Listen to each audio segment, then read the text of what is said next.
Notre nouveau cardinal, notre archevêque de Québec, Monseigneur Gérald Cyprien Lacroix, est avec nous aujourd'hui pour discuter justement de ce nouveau cardinalat. Merci d'être avec nous, Monseigneur Lacroix. Merci Valérie, je suis heureux d'être avec vous encore une fois. Et donc, vous nous parliez dans une première partie, dans une première entrevue, de comment s'est déroulée votre nomination. Mais à partir de maintenant, vers quoi on s'en va? Donc, c'est un nouveau rôle important, le cardinalat. En quoi ça consiste? Bien, la première chose qu'il faut tenir en tête là, et ne jamais oublier, je suis archevêque de Québec et je continue de l'être. Rien de ce que je suis ici, ce que je fais, m'est enlevé. Le pape n'a pas diminué mes responsabilités ici. Alors ça demeure ce qui est primordial, ce qui est premier dans mon ministère, dans mon agenda et dans mon travail. S'ajoute à cela deux choses. En cas de besoin d'élire un nouveau pape, parce que celui qui est là décède ou qu'il renonce à son ministère, comme le fait Benoît XVI, il faut élire un nouveau pape. Alors, je serai invité à participer aux préparations et au déroulement du conclave. Vous faites partie des électeurs. Jusqu'à l'âge de 80, je serai un électeur. Encore quelques années, disons. Il me reste 24 ans. Alors, si on a besoin d'élire un pape d'ici 24 ans, je serai invité à y participer. Ça, c'est ma première tâche. Alors, ça risque de pas d'arriver souvent, hein? Effectivement. Et d'ici là? Et la deuxième partie d'un travail d'un cardinal, c'est d'être un conseiller du pape, un proche collaborateur du pape. Alors, il peut me demander de travailler dans certains dossiers, certains sujets, certains domaines de la vie de l'Église. Par exemple, à Rome, il y a des congrégations, des conseils pontificaux sur la nouvelle évangélisation, sur le clergé, sur la justice sociale et la paix, tous les sujets qu'on peut penser qui font partie de la vie de l'Église, hein? La bioéthique. Alors, le pape va regarder un peu quels sont mes charismes, mes talents à moi, mais là où il pense que je pourrais servir, il va m'inviter à siéger sur ces congrégations ou conseils pontificaux-là. Alors, ça veut dire que j'aurai peut-être, selon ce qu'il va me proposer, aller à Rome une fois de temps en temps. Ça peut être une fois par année, une fois ou 2 ans, pour un conseil ou l'autre. Je peux être sur 1, 2 ou 3 conseils, ça va dépendre de lui. Alors, c'est une disponibilité pour, avec d'autres cardinaux d'un peu partout dans le monde, réfléchir et conseiller, discerner pour aider le Saint-Père dans son ministère. Alors, moi, je m'attends probablement dans les prochains mois, dans la prochaine année, qu'il va se faire une idée, il va regarder et il va dire, bien, Gérald, j'aimerais que tu m'aides dans ce secteur-là. Il se peut aussi, ça arrive parfois, que le Saint-Père me demande des missions spéciales, d'aller être un de ses représentants pour un événement spécial. Hein? On en a reçu ici, il y a quelques années, pour le Congrès eucharistique international. Le cardinal Tomko avait été nommé légat papal. Le pape ne venant pas, il l'a délégué pour accompagner l'événement important du Congrès eucharistique. Alors, ça pourrait arriver une fois ou l'autre dans ma vie. Ça, c'est vraiment une tâche aussi qui est réservée plus aux cardinaux. Souvent, oui, souvent. En tant que conseiller proche du pape. C'est ça. Et donc, vous risquez de voyager plus, mais votre maison, votre demeure reste au diocèse de Québec. Ouais. Qu'est-ce que ça signifie pour le diocèse de Québec d'avoir un archevêque cardinal? Est-ce que ça change quelque chose?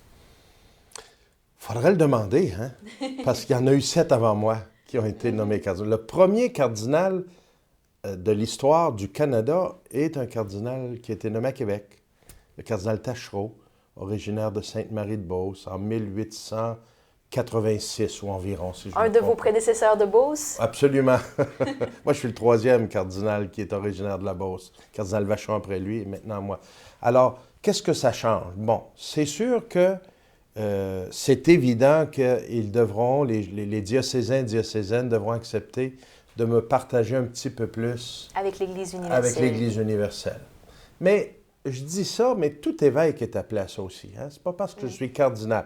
Il y a peut-être une dose un peu plus forte, là, mais déjà, comme évêque auxiliaire et comme archevêque de Québec, je faisais partie puis je fais toujours partie de l'Assemblée des évêques catholiques du Québec. Alors, il y a des comités, il y a des commissions là-dedans aussi.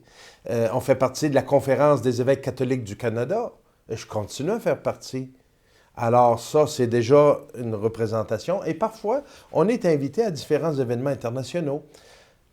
je pense qu'il y en aura un peu plus. Il faut être assez réaliste. Hein? Il y en aura un peu plus. Mais je devrais être, ça va demander un bon discernement, faire les bons choix pour ne pas négliger ma première responsabilité.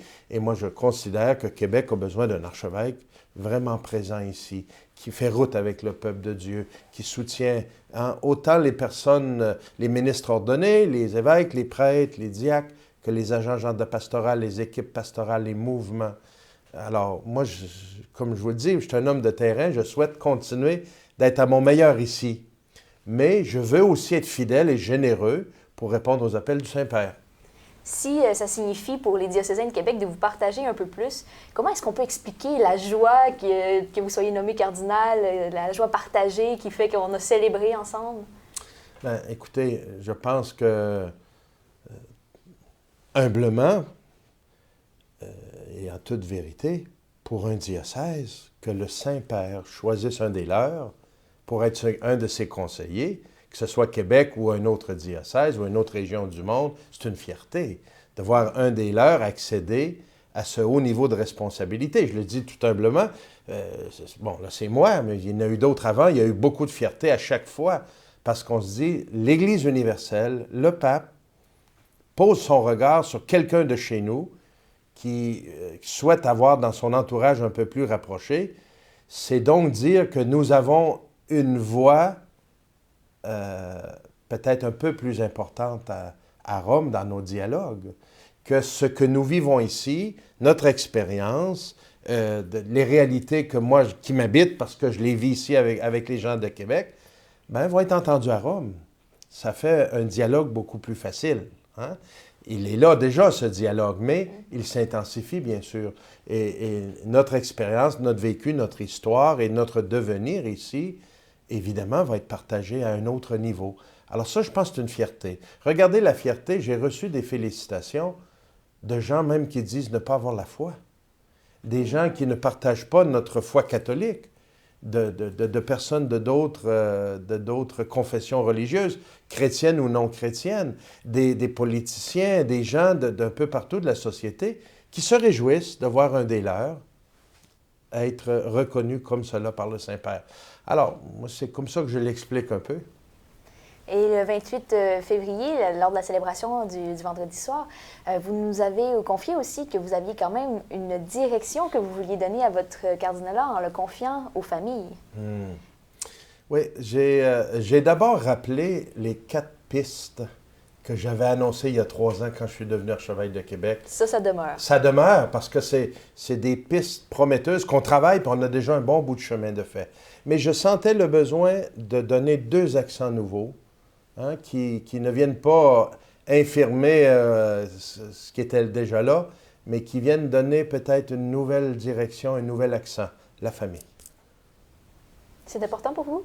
Important, c'est fondamental. Et lorsque la famille n'est pas en santé, l'Église ne peut pas l'être. Et lorsque la famille n'est pas en santé, la société ne peut pas être en santé. C'est la cellule de base humaine, et pour nous, de l'Église, des baptisés, c'est la cellule, la première petite Église domestique. Si dans la famille, on ne retrouve pas un lieu de croissance, un lieu d'accueil, un lieu de transmission de la foi, des valeurs, de la vie, de l'amour de la vie, on n'aura pas d'avenir. Et je sens que la famille est très souffrante à bien des égards actuellement. Au Québec, bien sûr, et ailleurs dans le monde. La famille est envahie de tellement de choses et elle s'effrite facilement. La solidité de la famille. Il y a beaucoup de réalités souffrantes dans la famille. Comment on peut faire pour mieux les accompagner, pour mieux faire route, pour mieux les aider à grandir? Comment on peut aider les familles à être plus en santé humaine et spirituelle et chrétienne? Ça, c'est un grand devoir. L'Église a toujours été là pour défendre la famille, soutenir la famille, encourager la famille. Alors, on le fait déjà, je veux dire, ça fait partie de notre histoire. Hein? Le Québec, de façon spéciale, a été parmi les peuples au monde où la famille a joué un grand, grand rôle. la solidité de nos familles. Mais ces dernières décennies ont été plus difficiles. Alors nous devons nous concentrer davantage. Et vous avez remarqué, à l'automne de cette année, le Saint-Père a invité à un synode des évêques extraordinaire sur ce sujet-là. Et l'année prochaine, ce sera un synode ordinaire sur la famille et d'autres sujets pour vous donner suite. Les 2 journées préparatoires au consistoire public ont été sur la famille pour qu'on réfléchisse. Alors, il me semble que c'est dans le ton, tout à fait. Les évêques du Canada, il y a déjà 3-4 ans qu'on réfléchit, on a mis en place un plan pour les 5 prochaines années, mais on sent qu'on a besoin beaucoup plus que des plans et des projets. On a besoin de trouver des moyens très concrets pour soutenir la famille. Et deuxièmement, le deuxième accent, c'est les vocations. Toutes les vocations sont importantes, toutes. Hein? Que chacun trouve sa place comme baptisé dans le monde et dans l'Église, c'est fondamental. Mais actuellement, il faut bien le dire, et ce n'est pas pour déprécier les autres vocations, nous avons grandement besoin de prêtres, de diacres permanents. Nous avons besoin de personnes qui vont donner leur vie pour servir les communautés chrétiennes, servir tous les besoins pastoraux de l'Église de Québec. Alors, nous avons des efforts à faire dans ce sens-là. Hein? Peut-être qu'avec ce qu'on a vécu depuis 30, 40, 50 ans, plusieurs se disent « Ah, on n'en aura plus, il y en aura moins, et peut-être ça intéresse moins les jeunes. » Moi, je ne crois pas ça. Le Seigneur continue d'appeler Valérie, continue d'appeler des gens à donner leur vie. Nous avons à trouver les moyens de les encourager, de les soutenir, de les appeler et de les entourer de ce qu'ils ont besoin pour découvrir et discerner leur vocation. Alors ça, c'est un travail énorme. Bon, je le dis pour des prêtres, on a à faire ce travail pour les diacres permanents, mais aussi nous avons à continuer de travailler et d'encourager les vocations à la vie consacrée. Autant dans les communautés plus traditionnelles qui existent depuis longtemps, je parle des Augustines, des Ursulines, les ordres monastiques, les Sœurs de la Charité de Québec, les Frères des écoles chrétiennes, toutes ces communautés qui sont chez nous depuis déjà plusieurs années, comme dans les nouvelles réalités, les communautés nouvelles qui sont déjà là ou d'autres qui viendront. Nous avons encouragé ce don-là parce que c'est avec les communautés, les instituts de vie consacrée, les instituts séculiers, les sociétés de vie apostolique, qu'ensemble, on va servir la mission de l'Église. Alors ça, pour moi, c'est très, très important. Mais bien sûr, j'oublie pas que le mariage est une belle vocation et quand je parle de la famille, c'est cette vocation-là. Mais nous avons un effort spécial à faire pour des ministres ordonnés. Donc, c'est intéressant. À la fois la famille et à la fois les vocations à la vie consacrée. Est-ce que pour vous, l'un doit aider l'autre? Les deux doivent aller de pair? Ça va ensemble. Les familles ne tombent pas du ciel ni des arbres. Ils naissent dans des familles, ils sont soutenus par des familles. C'est là le terreau idéal et normal de l'éclosion d'une vocation dans une famille. Bien sûr, ça arrive parfois que le Seigneur appelle des gens en dehors de leur famille. Ça arrive. Et il y a des gens merveilleux, des personnes consacrées, des diacres, des prêtres, qui ont découvert leur vocation alors que leur famille était une famille souffrante ou brisée, ou les parents sont divorcés, ou des gens qui ont été des orphelins. Enfin, le Seigneur appelle là où il veut. Mais nous savons que dans le milieu familial, où on vit l'Évangile, où on est rassemblés dans l'amour, dans le respect, dans la fidélité, il y a plus de chances que des vocations naissent. D'ailleurs, on le voit beaucoup dans les mouvements apostoliques, hein, dans les groupes qui partagent la parole de Dieu, qui cheminent dans de différentes spiritualités, naissent des vocations. La mienne est née là, à travers le mouvement La Rencontre, à travers l'Institut séculier Pie X. Mes parents étaient en cheminement, ça donnait toute une ambiance dans mon milieu familial. Eh bien, j'ai rencontré des gens qui m'ont inspiré et qui m'ont donné le goût à les voir vivre. Alors, la famille est un lieu exceptionnel et on doit aussi voir comment on va aider les familles à détecter les vocations et à les soutenir. Et le contraire est vrai aussi, les personnes de vie consacrée, les ministres ordonnés aident la famille? Bien, écoutez, on est là pour être ensemble au service les uns des autres. C'est évident, hein? Si on est au service du peuple de Dieu, bien, la majorité du peuple de Dieu, ce sont des familles. La grande majorité. Alors, autant les ministres ordonnés, évêques, prêtres et diacres qui sont au service de la famille et des familles, autant ceux qui sont dans la vie consacrée. Regardez tout ce que les communautés religieuses, d'hommes et de femmes, ont apporté à l'éducation. C'est l'éducation des enfants dans des familles, à la catéchèse, même encore aujourd'hui. Combien de personnes consacrées sont des catéchètes, sont des parrains, marraines, des accompagnateurs qui font route et qui aident des gens en difficulté. Alors, on est au service de la famille de bien des façons. Donc, on comprend que c'est les grandes lignes de ce que vous voulez pour imprégner votre cardinalat. Finalement, mon cardinal Lacroix, qu'est-ce que vous voudriez qui ressorte localement dans le diocèse de Québec de votre nomination au cardinalat? C'est une bonne question, ça.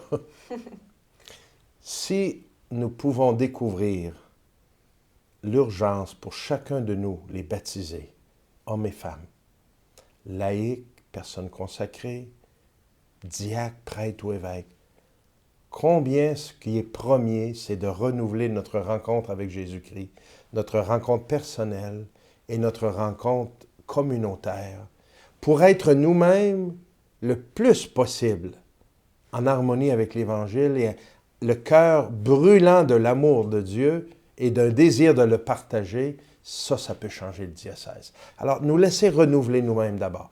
Le pape François insiste beaucoup là-dessus, comme le pape Benoît XVI avant lui. La rencontre avec le Seigneur, c'est la base. Hein? Nous, on n'est pas une société d'abord rassemblée par des lois, des dogmes, une morale. On est rassemblé par quelqu'un qui est Jésus-Christ, qui donne sens à notre vie, qui change la direction de notre vie afin qu'on puisse vivre et vivre en abondance. Alors, on a besoin de ça actuellement. Ça s'appelle la conversion, ça s'appelle un approfondissement, un renouveau de notre foi. Et lorsque le cœur est brûlant, le reste vient. On découvre comment vivre, et c'est ça la morale. On trouve notre place dans la vie et dans l'Église, et on devient des disciples missionnaires. Moi, c'est ce que je souhaite. Merci beaucoup. Alors, on vous souhaite que l'Esprit Saint agisse beaucoup dans ce sens. Merci d'avoir été avec nous pour nous partager un peu de votre cœur de cardinal. Merci.